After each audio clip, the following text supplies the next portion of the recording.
kami sadar bahwa organisasi apapun butuh dana. Waktu itu yang persiapan pertama yang kami lakukan, bagaimana masyarakat eksis mencintai radio ini.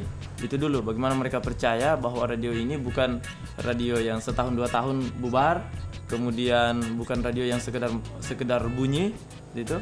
Waktu itu kami eksis, program acara kami perbaiki, target kami jangan mati. Pokoknya kalaupun misalnya terjadi, kita tetap nyiar terus. Akhirnya waktu itu masyarakat percaya, mulai berdatangan. Suzuki mulai menitip iklannya, kemudian PLN kalau ada pemadaman dia titip. Kemudian masyarakat yang biasa kehilangan dompet, kehilangan STNK, kehilangan ini, dititip ke sini. Kemudian Indosat juga sudah mulai menitip iklannya. Nah, kepercayaan itu. Nah, itu setiap 3 bulan kali kita mengadakan kumpulan, baik dari kedisiplinan daripada pendengar, baik program kita yang ya intinya tetap ke fundraising ya. Kita itu ingin radio ini lebih berjalan, lebih maju tanpa harus dari katakanlah dari sumbangan terus kan gitu. Kita juga ingin berusaha bahwa radio ini bisa berusaha mandiri.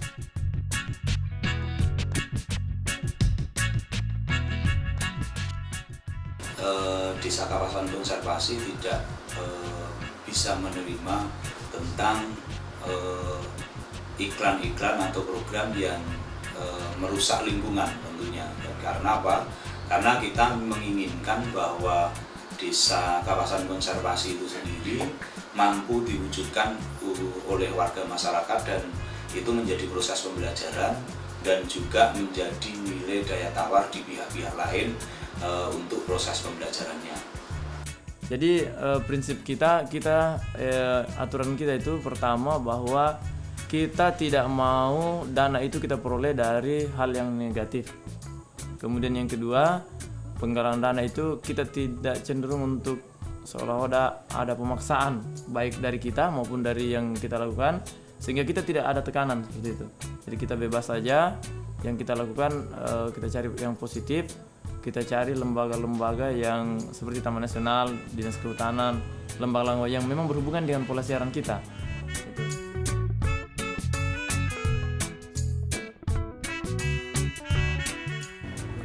Awalnya dulu kita pakai brosur, kita bagi-bagikan kepada sekitar sini Pak, pengusaha-pengusaha sekitar sini.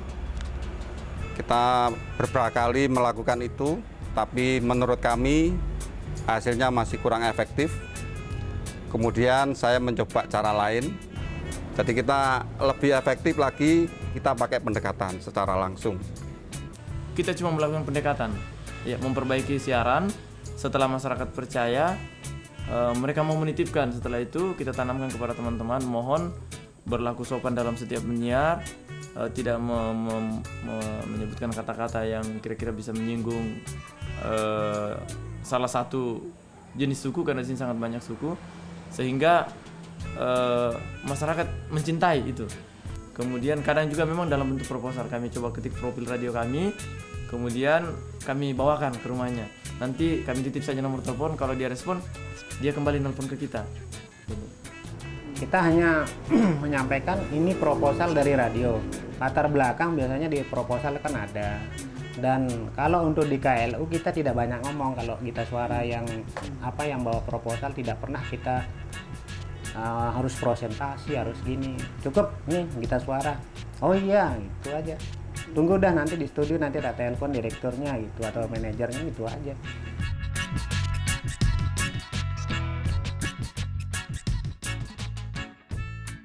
Untuk grup untuk fundraising kita ada punya kru. Jadi bukan ada tim khusus, nggak ada tim khusus.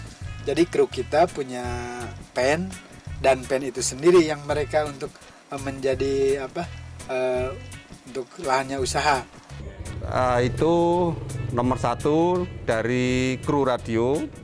Kemudian dari fund sendiri anggota kita. Itu juga kalau ketemu dengan teman yang lain juga sempat menawarkan dalam arti karena merasa memiliki kan gitu. Jadi kalau ini ada potensi untuk masuk iklan, nah teman-teman biasanya tanpa sepengetahuan saya dia sudah nego sendiri. Yang terlibat yang pertama pengurus lembaga ini, pengurus forum pemerhati lingkungan Taman Nasional, kemudian pengurus radio sendiri kita sudah bagi, kemudian ada keterlibatan pemerintah juga, pemerintah kecamatan kadang mensupport kita, kemudian dinas kehutanan mensupport kita, kemudian lembaga seperti Indosat, kemudian Suzuki ikut mensupport dalam memperoleh dana itu, kemudian pemerintah daerah Kolaka juga ikut. Untuk untuk meningkatkan pendapatan, jadi siapapun dari kru ya, kita Suara FM itu yang mendapatkan, apakah dia dialog, talkshow, iklan atau apalah jenisnya yang bisa memasukkan fee ke radio, itu kita berikan fee juga pada mereka sebesar 20%. Kita membagi tugas. Di samping dari ini divisi dana dan ILM itu jalan, kalau dia kesulitan, saya sendiri selaku manajer dan direktur itu langsung turun.